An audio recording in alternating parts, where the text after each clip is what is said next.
दोस्तों आप देख रहे हैं सीजी सॉस का फिजिक्स का फुल सॉल्यूशन। इसमें आपको पूरे क्वेश्चंस के सॉल्यूशन मिलेंगे। जैसे कि आप देख रहे हैं सेक्शन ए पार्ट जो है इसका पहले का ऑप्शन स है, दूसरे का ऑप्शन ब है। इंग्लिश मीडियम और हिंदी मीडियम दोनों के लिए है ये। इसमें तीसरे का ऑप्शन द है और चौथे का ऑप्शन ए है। इस तरह से मैं आपको बता देता हूँ फटाफट, टाइम वेस्ट नहीं करूँगा मैं आपको। और उसके बाद में पाँचवें का ऑप्शन बी है यानी ब है, और छठे का ऑप्शन ए है और सातवें का ऑप्शन बी है। इसके बाद में अगर हम आगे बढ़ें तो आठवें का ऑप्शन जो है यहाँ पर आपका बैंगनी भर देना है। उसके बाद में नौवें में ब ऑप्शन है आपका शुद्ध सिलिकॉन में गैलियम। और उसके बाद में द ऑप्शन करेक्ट है लास्ट, जो ए ब सैदे वाले आपके एमसीक्यूज़ के क्वेश्चन है 1.66 इंटू 10⁻⁻19 kg। इसके बाद आते हैं रिक्त स्थानों की पूर्ति करनी है, तो यहाँ पर हिंदी मीडियम इंग्लिश मीडियम सबके लिए है। तो सबसे पहले यांत्रिक ऊर्जा आ जाएगा, इंग्लिश में मैकेनिकल एनर्जी।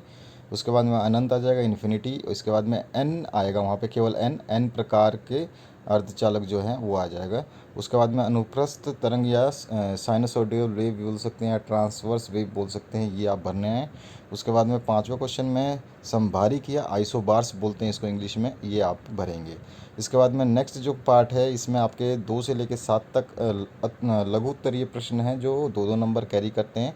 तो क्वेश्चन नंबर 2 की बात करें तो चाल में और आपका वेग में अंतर पूछा गया। तो चाल किसी भी दिशा में वस्तु द्वारा समय की इकाई में तय की गई दूरी होती है, और वेग किसी निश्चित दिशा में वस्तु द्वारा समय की इकाई में तय की गई दूरी होती है। इसी तरह से चाल एक जो है अदिश राशि होती है और वेग एक सदिश राशि होती है। इसी तरह चाल को जो है दूरी प्रति समय के अनुसार मापा जाता है और वेग को विस्थापन प्रति समय के अनुसार नापा जाता है। तो इस तरह से इसका आंसर हो गया।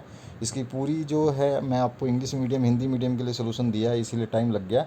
और आपके जितने भी पेपर्स मेरे पास आए थे व्हाट्सएप से बहुत लोगों ने मेरे को पेपर भेजे, लेकिन किसी का भी प्रिंट साफ़ नहीं है। मैंने 1000 बार बोला है आपको, जब भी आप मेरे को पेपर भेजेंगे तो आपका पेपर फुल होना चाहिए, पहले पेज से लास्ट पेज तक होना चाहिए और बिल्कुल क्लियर होना चाहिए, तो ही मैं उसका सोल्यूशन आपको प्रोवाइड कर पाऊँगा। इसमें भी फिज़िक्स का जो सोल्यूशन आप देख रहे हैं इसमें भी मैंने जो सोल्यूशन आपको प्रोवाइड किया है ये सारे के सारे प्रोवाइड कर दिए, इसमें कोई क्वेश्चन नहीं छोड़ा। लेकिन इसमें भी 1-2 क्वेश्चन ऐसे थे जो ब्लर थे, लेकिन बाकी सारे प्रिंट साफ़ थे। तो यहाँ पर इंग्लिश मीडियम के लिए जो है स्पीड और वेलोसिटी में आमने सामने अंतर लिखा हुआ है। इस तरह से आपको लिख लेना है अपनी नोटबुक में, जो आप आंसर शीट आपको मिली है बोर्ड से। उसके बाद में आंसर नंबर 3 है लालटेन वाला, जो है लालटेन में जो है आपका मिट्टी तेल कैसे ऊपर तक पहुँचता है। तो इसमें पृष्ठ तनाव यानी कि कैपिलरीज के कारण होता है। कैपिलरीज जो होती हैं बहुत पतली पतली बारीक रेशे जैसी जो ट्यूब्स होती हैं, उसके हिसाब से वो राइजिंग ऑप्शन होता है, और इसको हम बोल सकते हैं कि आपका जो है ये मैक्सिमम जो है सरफेस टेंशन की वजह से होता है, अगर सिंपली हम सिंपल वर्ड में कहें। चौथा क्वेश्चन आपके सामने है, इसमें किसी पदार्थ को दी गई ऊष्मा की वह मात्रा जो पदार्थ के ताप को स्थिर करते हुए उस अवस्था में परिवर्तित करती है उसे गुप्त ऊष्मा कहते हैं। ये वाला हो गया आपका। उसके बाद में नेक्स्ट जो आप देखेंगे द हीट, मतलब इसका इंग्लिश वर्जन है the heat required to convert a solid into liquid और वेपर और a liquid into vapour without change of temperature. ठीक है, ये इंग्लिश में आप लिखेंगे। पांचवा क्वेश्चन आपका न्यूमेरिकल था, जिसमें आपको R1 और R2 और R3 दे रखे थे और इसका इक्विवेलेंट रेजिस्टेंस निकालना था, जो आ जाएगा 20/19। ठीक है, इस तरह से ये आ जाएगा आपका। इसके आगे बढ़ते हैं। छठे क्वेश्चन में आपको एंड गेट का डायग्राम बनाना था और उसका ट्रुथ टेबल बनाना था। तो इस तरह से आपका एंड गेट का ट्रुथ टेबल बन जाएगा और ये डायग्राम बन जाएगा। सातवां क्वेश्चन जो है इंटरनेट के बारे में आपसे पूछा गया था, इंटरनेट क्या होता है और इंटरनेट की आज के डेट में क्या क्या जो है हम लोग किस किस क्षेत्र में उसको यूज़ करते हो, तो उसके बारे में आपको लिखना है। तो यहाँ पे लिख दिया गया है, आप देख सकते हैं। इसी तरह इंग्लिश मीडियम वालों के लिए भी लिख दिया गया है। इसके बाद में प्रश्न क्रमांक 8 से 13 तक जो है लघु उत्तरीय प्रश्न है और 3-3 नंबर कैरी करते हैं। 8 नंबर का जो आंसर आपके सामने है ये रहा पहला, जो आपके 8 नंबर में 3 पार्ट पूछे गए हैं। तो सबसे पहले आपको वो पूछा गया है कि आपकी जो है इलास्टिक बॉडी कौन सी होती है। तो इलास्टिक बॉडी के बारे में इंग्लिश में और हिंदी में दोनों का आंसर दे दिया है। इसी तरह दूसरे पार्ट में इसी 8वें क्वेश्चन में पूछा गया है, जो इसमें पूछा गया आपसे जो है प्लास्टिक बॉडी कौन सी होती हैं, तो ये प्लास्टिक बॉडी के बारे में बता दिया। इसी तरह से आपको तीसरी चीज़ पूछी गई है ब्रिटल जो है भंगुर जो बोलते हैं हम, वो कौन सी होती हैं, तो वो हमने बता दिया है। तो दोनों मीडियम के लिए है ये। इसके बाद में आ जाते हैं 9th क्वेश्चन, फिर इसका इंग्लिश हिंदी वर्जन दोनों मिल जाएगा। यहाँ पे विक्षुब्ध प्रवाह और धारा रेखीय प्रवाह में आपको अंतर बताना है, यानी कि टर्बुलेंट फ्लो और स्ट्रीमलाइन फ्लो में आपको डिफरेंस बताने हैं। आमने सामने डिफरेंस लिखे हुए हैं, आप देख सकते हैं। 3 आपको डिफरेंस बताने थे, तीनों यहाँ पे लिखे हुए हैं। ठीक है, इसी तरह से आगे चलते हैं नेक्स्ट क्वेश्चन की तरफ। 10वां जो क्वेश्चन है इसमें आपको बताना था कि किस डिग्री पे सेल्सियस और फ़ारेनहाइट दोनों के तापमान बराबर होते हैं। तो -40 डिग्री के टेम्परेचर पे है जो सेल्सियस और फ़ारेनहाइट दोनों बराबर होते हैं। उसके बाद 11वां क्वेश्चन है सरल आवर्त गति की विशेषताएं आपको बतानी है। तो इसकी कई विशेषताएं हैं, जैसे हमने यहाँ पे आपको 4 विशेषताएं यहाँ पे लिखी हुई है हिंदी मीडियम के लिए, इंग्लिश मीडियम के लिए भी नीचे हमने विशेषताओं को पॉइंट वाइज लगा दिया है, 1 2 3 4। ठीक है, अब आगे बढ़ते हैं हम 12वें क्वेश्चन में। तो 12वें क्वेश्चन में आपको वैद्युत द्विध्रुव आघूर्ण क्या होता है इसके बारे में बताना था और इसका एक समीकरण आपको निकालना था। तो यहाँ पर देखिए आप पूरा का पूरा ये समीकरण जो है निकाल दिया गया है और आप इसको आसानी से पूरा का पूरा डाउनलोड कर सकते हैं पीडीएफ को। पीडीएफ की लिंक मैं डिस्क्रिप्शन बॉक्स में दे दूंगा, वहाँ से आप इसको डाउनलोड कर सकते हैं। ठीक है, आगे बढ़ते हैं। इसी का जो पार्ट बचा हुआ है ये पार्ट है।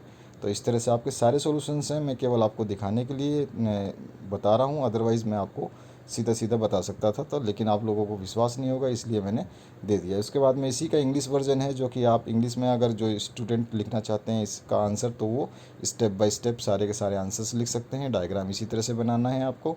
ये पूरा का पूरा डायग्राम बना करके आप आंसर शीट में अपने लिखेंगे। ये पूरा का पूरा आप देख सकते हैं, वीडियो को पॉज करके भी पढ़ सकते हैं। तो ये आपको जो लास्ट में जो प्रूफ करना था, तो वो चीज़ हमने प्रूफ करी है। मैं आपको दिखा देता हूँ लास्ट में जो प्रूफ करना था। तो ये है आपका पूरा का पूरा प्रूफ जो है वो करना था। तो यहाँ पर आपको लास्ट में दिखा देता हूँ मैं पूरा का पूरा कंप्लीट। काफ़ी लंबी डेरिवेशन है ये, तो इसके बारे में आपको इंग्लिश में और हिंदी में थोड़ा सा जो है डेरिवेशन का फ़र्क पड़ जाता है। कभी डेरिवेशन छोटी हो जाती है, कभी डेरिवेशन बड़ी हो जाती है। तो इस तरह से ये पूरा का पूरा डेरिवेशन है। और इस डेरिवेशन के बाद में जो नेक्स्ट क्वेश्चन है उसको मैं बता दूंगा आपको। तो यहाँ पर आपका जो है इसके 2 पार्ट है, एक तो ये आ जाएगा, और when the point in exist on the dipole, तो उस टाइम क्या होगा तो उसको भी हमें बताना होता है। तो उस टाइम 0 हो जाएगा। ठीक है, क्या हो जाएगा, पोटेंशियल जो है वो 0 हो जाएगा। आगे बढ़ते हैं नेक्स्ट क्वेश्चन की तरफ। तो यहाँ पर नेक्स्ट क्वेश्चन है 13वां है, जिसमें आपको बताना है कि आपका M1 और M2 जो है आपके जो मासेस हैं, और उसके बाद में आपको जो पूरा का पूरा प्रूफ करना है, जो कि आपका ये आपका अवमर्दन क्षमता वाला क्वेश्चन है, मासेस वाला नहीं है। मासेस वाला भी नीचे आएगा। तो इसमें आप अवर्धन क्षमता जो आपको निकालनी है फोकस की, तो ये पूरा का पूरा आप देख सकते हैं। इस तरह से आपको इसको लिखना है, पॉज करके देख लेना। जिसको पीडीएफ डाउनलोड करना है वो पीडीएफ डाउनलोड कर सकता है। और यहाँ पर ये है मैग्नीफिकेशन के लिए पूरा डायग्राम बनाना पड़ेगा। इसको हिंदी और इंग्लिश वर्जन दोनों में दिया गया है, तो आपको दिक्कत नहीं होगी। इस तरह से ये पूरा का पूरा जो है डेरिवेशन करनी पड़ेगी, और लास्ट में आपको प्रूफ करना है इसके मैग्नीफिकेशन को। तो हम दिखा देंगे इसका मैग्नीफिकेशन वाला फॉर्मूला जो है वो बताना है 1/f वाला। तो ये रहा 1/f equals to 1/u plus 1/v। ठीक है, मिरर फार्मूला डेरिवेशन। अब इसको इंग्लिश में हमने किया है, तो इंग्लिश का डायग्राम इस तरह से बना लेंगे। आप चाहें तो डायग्राम ऊपर वाला बना ले, कोई दिक्कत नहीं है। और ये पूरा का पूरा डायग्राम आप बनाने के बाद में इस तरह से इंग्लिश में लिखेंगे। पूरा का पूरा आपके सामने है, बिल्कुल साफ साफ देख पा रहे होंगे। आप आराम से वीडियो को पॉज करके देख लेना। मैं केवल आपको आंसर्स शो कर रहा हूँ ताकि आपको ऐसा विश्वास हो जाए कि हाँ ये पूरा सॉल्यूशन है। और इसके बाद में आ जाइए नेक्स्ट जो पार्ट आएगा आपका, इसमें 14 से लेकर 15 तक जो है दीर्घ उत्तरीय 4 नंबर क्वेश्चन है। तो क्वेश्चन नंबर 14 का आंसर यहाँ पर आपके सामने है, और इसकी जो समीकरण हमें बनानी है वो समीकरण ये दे रखा है, आप देख सकते हैं यहाँ पे। तो इस तरह से पूरा का पूरा समीकरण जो है आपको बना देनी है अपने आंसर बुक में। इसी को इसी तरह से उतार देना है पूरा का पूरा देख करके। ये पूरा का पूरा ऐसा ही रहेगा। ठीक है, इसी को हमने इंग्लिश वर्जन में लिखा है, तो इंग्लिश वर्जन में भी आप देख सकते हैं सीपी और सीवी में रिलेशनशिप है। इसको डेफिनेशन ऊपर लिख दिया रेड कलर में। उसके बाद में ये पूरा का पूरा जो है डेरिवेशन है, और ये आपका डेरिवेशन कंप्लीट हो जाएगा।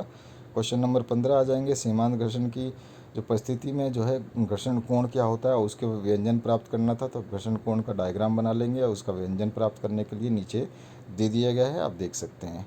तो इसमें mu s equals to mu lambda है, यहाँ पे मैंने थीटा लिखा है, तो उसका कोई फ़र्क नहीं पड़ता, आप थीटा की जगह लेमडा कर देना हर जगह पे।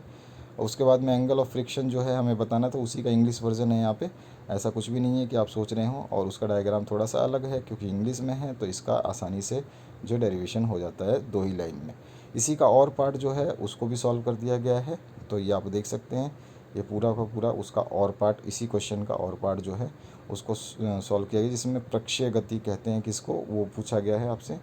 तो इसको सॉल्व कर दिया हमने, और इसका जो पाथ बताना था प्रोजेक्टाइल का, तो वो उसका भी डायग्राम बना करके आपको बताना था। तो इस तरह से डायग्राम बना के बताया गया है, यहाँ पर नीचे देख सकते हैं। और आगे बढ़ेंगे तो यहाँ पर इसकी पूरी डेरिवेशन आपको मिल जाएगी। पॉइंट टू पॉइंट और एक एक लाइन में सारे के सारी चीज़ें समझा दी गई हैं। इसके बाद में 16 से 17 जो है 5-5 नंबर का क्वेश्चन है, तो 16 नंबर ये रहा।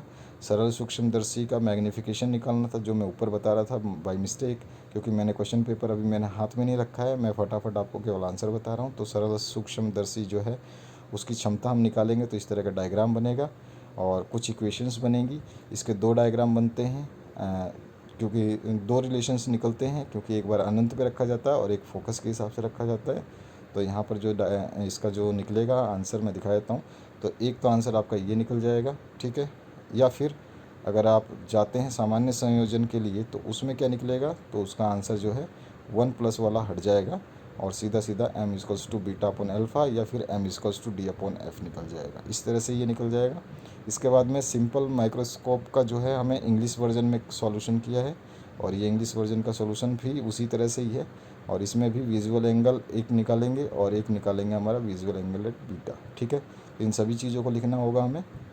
ये पूरा का पूरा कंप्लीट आप देख सकते हैं, यहाँ पर आपको पूरा का पूरा सॉल्यूशन जो है मिल जाएगा। ये 5 पॉइंट में है, इसको पूरा का पूरा कवर किया गया है। और उसके बाद में आपका m जो मैग्नीफिकेशन है वो 0 वाला निकलेगा और एक आपका निकलेगा मैक्सिमम वाला। तो ये रहा मैक्सिमम वाला और एक है 0 वाला यानी मिनिमम वाला, तो वो ये रहा, ठीक है। आगे बढ़ते हैं नेक्स्ट क्वेश्चन की तरफ। तो डी ब्रोगली वेवलेंथ का क्वेश्चन था, इसको हमने सॉल्व कर दिया है। इसकी डेफिनेशन के बाद में इसका जो है हमें निकालना था कि जो डी ब्रोगली में 1.23 अपॉन v जो है वो उसका अंडर रूट आएगा, वो हमें प्रूव करना था, जो कि आपके क्वेश्चन में दिया हुआ है। तो उसको हमने प्रूव कर दिया है। अभी आगे जा कर के इसको प्रूव देखेंगे। तो ये रहा 12.3 upon under root v Armstrong. उसके बाद में 18 और 19 नंबर बड़े क्वेश्चन हैं, 6 नंबर के, तो उसके हिसाब से क्वेश्चन किया गया है। इसमें जी का मान पूछा गया है और उसको अभी हमने सॉल्व कर दिया है। तो आप देख सकते हैं इसको यहाँ पे नीचे की तरफ पूरा कंटिन्यू है ये। इसका डायग्राम बनाना पड़ेगा आपको और इस तरह से आपको इसकी जो इक्वेशंस लिख देनी है, ताकि एग्ज़ाम में खुश हो जाए। और इसके बाद में आप इसका जो SI मात्रक है और उसको लिख देंगे। तो ये रहा SI मात्रक इसका, ठीक है।